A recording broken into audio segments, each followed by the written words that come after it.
Today we're talking about parallel lines and transversals. So as you can see from the picture here, we have two parallel lines, line M and line N. So M is the line being called M, this line is being called N. These two lines are parallel. The symbol we use for parallel lines is two lines that are kind of representing a set of parallel line look. So here you would say M is parallel to N. Remember, parallel lines never touch. They never will intersect each other. They have the exact same distance from any 2 points all the way through forever and ever and ever. Lines that intersect, for example, this line right here, which is called line Y, is intersecting those two parallel lines. Those are intersection or intersecting lines. However, remember when lines that intersect that form right angles, those are called perpendicular.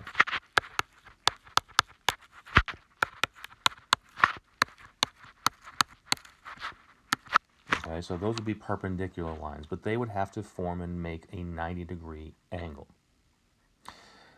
So here's the big word that we want to talk about in this section. So line Y, the one that it's cutting down through those two, line M and N, is called a transversal. So it is an intersection or intersecting line to those two lines, but we call it very specifically, when it intersects two parallel lines, a transversal.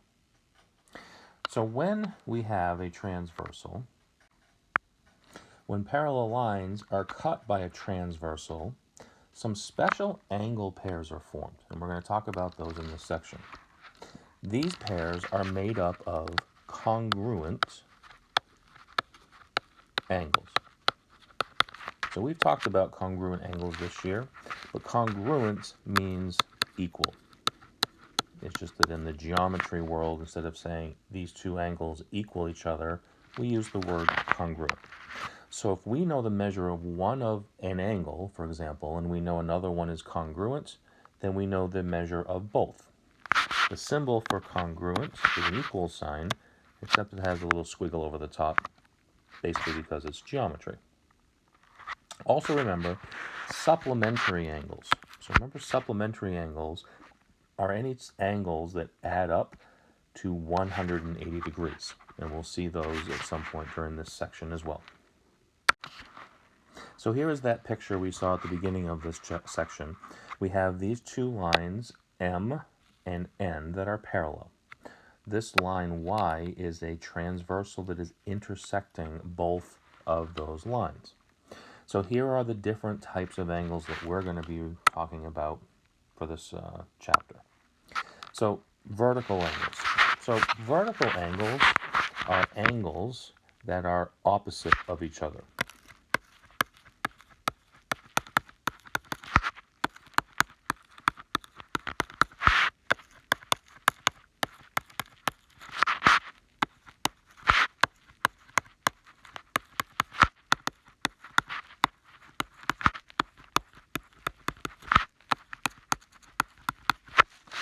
So these are opposite each other, but on the same parallel line. So here are some of the pairs. So this angle right here, 1, would be opposite or diagonal to 4. So angle pairs, so angle 1 and angle 4. Also, if I look at that same set on line M, I have these two lines. So angle 2 and angle 3 are vertical angles. Then, if I go down to the line M, angle 5 and angle 8 are vertical angles. And then lastly,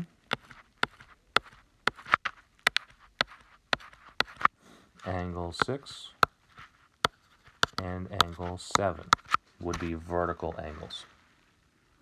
So vertical angles basically are angles on that same parallel line that are opposite each other. So 1 and 4, 2 and 3, 5 and 8, and 6 and 7. Corresponding angles, these angles, they're in the exact same location, but on the other parallel line. And sometimes I kind of try to picture, if I could take this line M and take it off the paper and place it right on top of N, the angles that would sit on top of each other, those are your corresponding angles. So for example, if I look at angle 1 up on the top left of the 4 angles up here for line M, it would go and pair up with angle 5 because it's in the top left of the 4 angles that sits on line N. So again, these two, angle 1 and angle 5, would be corresponding.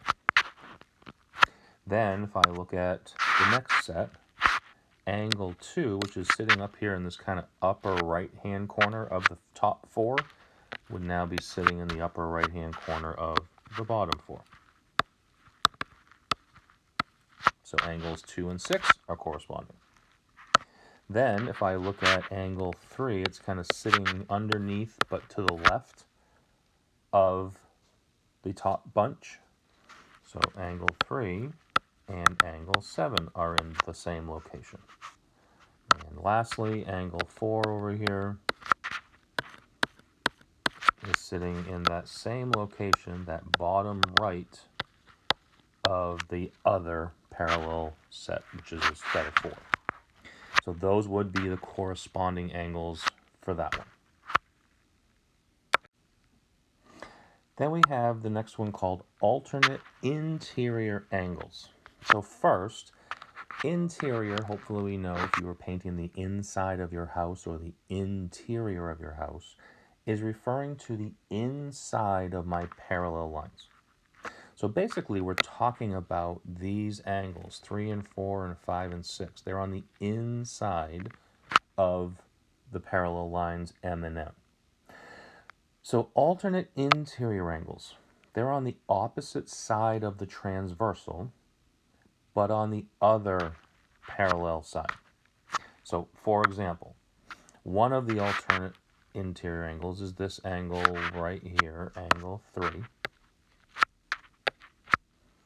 So opposite side, but on the other parallel line would be right here. So angles 3 and angle 6 are alternate interior angles. Now the other set would be this one right here. If I looked at angle 4, if I go on the opposite side of the transversal but onto the other parallel line, it would be the same as angle 5. So 3 and 6 and 4 and 5 are alternate interior angles. Next we want to talk about alternate exterior angles. So again, when you paint the exterior of your house, the exterior is the outside. So this time, instead of looking at the inside angles of our parallel lines, we're going to be looking at these outside ones. So if I think parallel lines M and N, 1 and 2 and 7 and 8 are on the outside of those two parallel lines. And it's a very similar definition. It's the opposite side of the transversal, but this time on the outside of the other parallel line. So here's, for example, angle 1. If I go to the opposite side of the transversal to the outside of the other parallel line, it would be sitting at 8. So angles 1 and 8 would be alternate exterior angles. And for the same reason, if I look at angle 2, I go opposite side of the transversal to the outside of the other parallel line, and 2 and 7 would be alternate exterior angles. So next what we want to talk about is, what does all these angle pairs mean? Well, any of these angle pairs that we just listed above, when anytime these things happen, any of these pairs are congruent, which means any of those pairs from the above chart, 1 and 8 for this last one are congruent, 2 and 7 are congruent, 3 and 6, 4 and 5, all the ones that we just paired up, those pairs are congruent. Meaning, if I know what one of those angles is, I know what the other one that matches it is also. Any two angles that are not one of these above pairs, well, in this situation, these are called supplementary angles.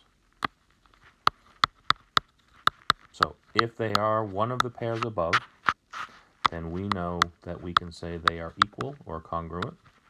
If they are not one of the pairs above, then that means that they are supplementary angles, which means they have to add up to 180 degrees. So we can use that information to solve problems. So let's try a few examples.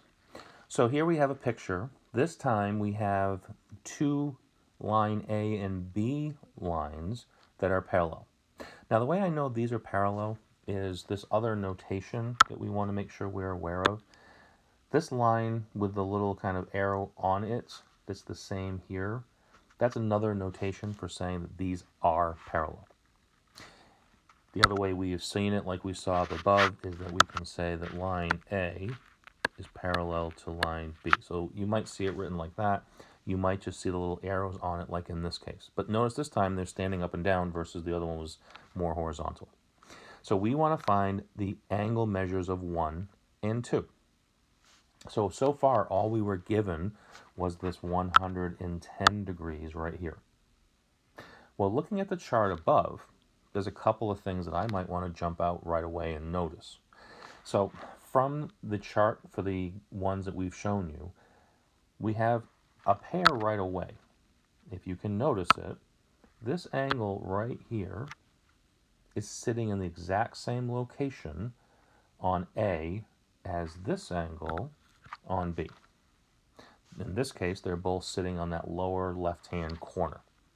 These are called corresponding angles. So what I know from that is, if they are corresponding angles, we know they're congruent. So I'm going to write over here, angle 1 is 110 degrees. And I'm just going to write because it is corresponding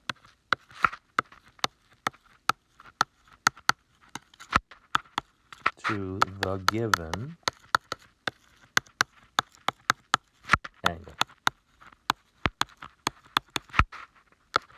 Okay, they gave us the 110. We use that to help find the second one.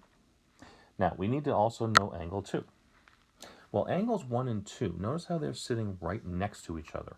If you look up in the above chart, that's not one of the angles. But one of the things that hopefully we know is that if I look at this line right here, line B, if I was to take this and draw a big giant angle to this over here, these two angles must add up to 180. Because any line, the degrees of a line is 180 degrees. So angles 1 and 2 are supplementary. So if I know angle 1 is 110, angle 2 is going to be 180 minus 110 to get the remaining amount that we need, or 70 degrees. And I'm just going to write because angle 1 and angle 2 are supplementary.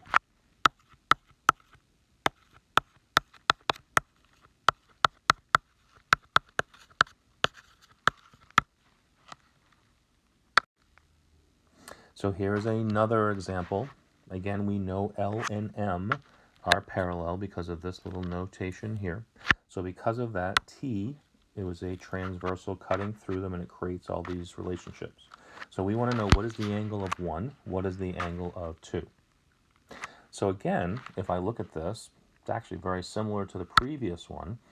We should be able to see that this angle, the given angle, is sitting in the exact same location as angle 1, which is on the line M, which means that they are corresponding to each other. So that would tell me that angle 1 is also 63 degrees. And just like in the previous example, when I look at these two angles, I certainly should see, just like we saw in the previous one, that if I went from here all the way over to here, it's 180 degrees. So because of that, what I just need to do is say 180 minus the 63 will give me the remaining amount to get there, which is 117 degrees, because these two angles, 1 and 2, are supplementary to each other. So here we have finding all these. So we have 7 angles to find. And we want to be able to think about all the different ways. There's not just one way to do this one.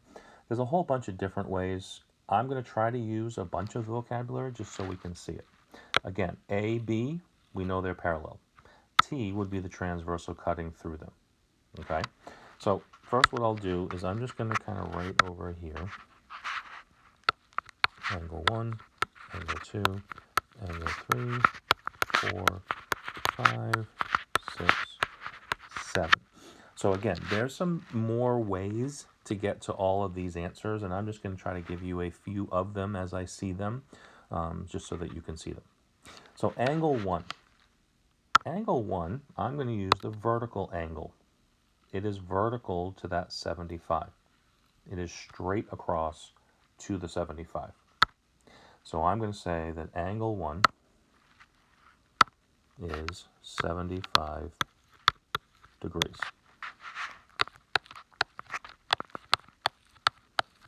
And I'm going to write vertical to the given angle. Angle 2. So angle 2, we could do this one by saying it is supplementary to the given.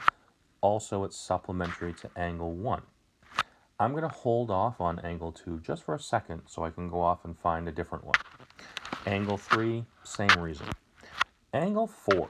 So angle 4, if I look at angle 75, it's on the inside of the two parallel lines, but on the opposite side of each other and on the other parallel line. So because of that, that would tell me that those are going to create the alternate interior angles. So angle 4 is 75. And I'm going to write here alternate interior to the given.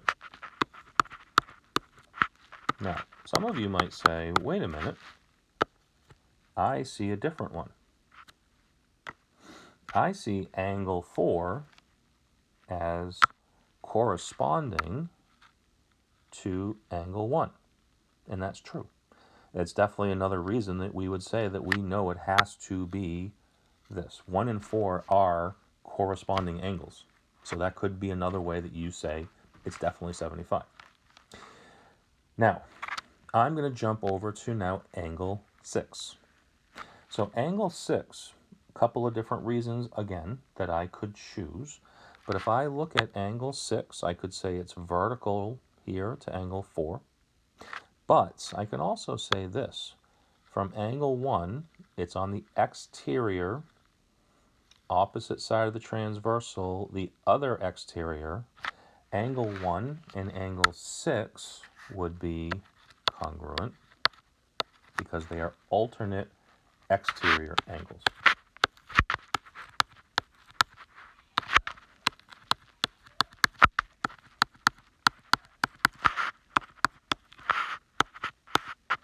So I'm writing alternate exterior angle to angle 1. Again, you could have said it's vertical to angle 4, and that would be true. So now what I really need to do is, and actually I could also say, let me backtrack, I can also say it's the corresponding angle to the given. So it would also be the same one as this one. So notice we just picked 4 that ended up being the exact same. You just kind of see that pattern. So to cross over here to get to my other angles, the ones we're missing, 2, 3, 5, and 7, we have to use the idea of supplementary. So the good thing is these 2 angles right here are supplementary. These 2 angles right here are supplementary. Any 2 of these pairs would become supplementaries. So basically, just pick one to start. So I'm just going to go with, we'll go with the angle 2. So it is going to be what? 105 degrees. And I'm just going to write supplementary to angle 1. You could have said also to the given angle. So I know this one is 105 because those 2 have to add up to 180. Now once I have that one, I can do a whole bunch of these. So I can say angle 3. Angle 3 is also 105, and I'm going to say it's vertical to angle 2. So it goes directly across here, so it's also 105. Now I'm going to say angle 2 to angle 5, they are 105 because angle 5 is corresponding to angle 2. It's also alternate interior angle to angle 3, but we already had angle 3. And then angle 7 is also 105. And you could say it's vertical to angle 5. You could say it's corresponding to angle 3. I'm just going to say it's alternate exterior angle to angle 2. So you could have a lot of different reasons, but basically these are the numbers that would be the same no matter which way you decided to use the vocabulary. So lastly, we have an airport kind of description here. We're trying to look at the relationships that we see. Again, we can see right away that A and B are the parallel lines. The transversal is this line cutting through, and it creates all these 8 angles that have a lot of relationships to each other. So they just want us to describe what's the relationship between these pairs. So let's just look at the 3 and the 6. So angle 3, which is sitting right here, and angle 6. What's that relationship pair look like? Well, these are alternate exterior angles. And now again, if I knew one of those 2, I would know the other 2 because they are congruent. Now let's look at angles 4 and 8. So again, if I could take 8 up off the page here and put it right on top of line B, 4 is sitting in the exact same location and would land right on top of it. The ones that sit on top of each other, if you could put them on top of each other, those are our corresponding angles. And again, if I knew what angle 4 was, I would then know what angle 8 is because they are corresponding angles and corresponding pairs of angles are congruent. So a lot of vocabulary in this section. The math is really not that difficult, but it's really important to understand the diagram with the parallel lines, with the transversal, and all the angle pair relationships that happen. So if you have any kind of questions, please feel free to let me know, and we can talk about it when I see you in class.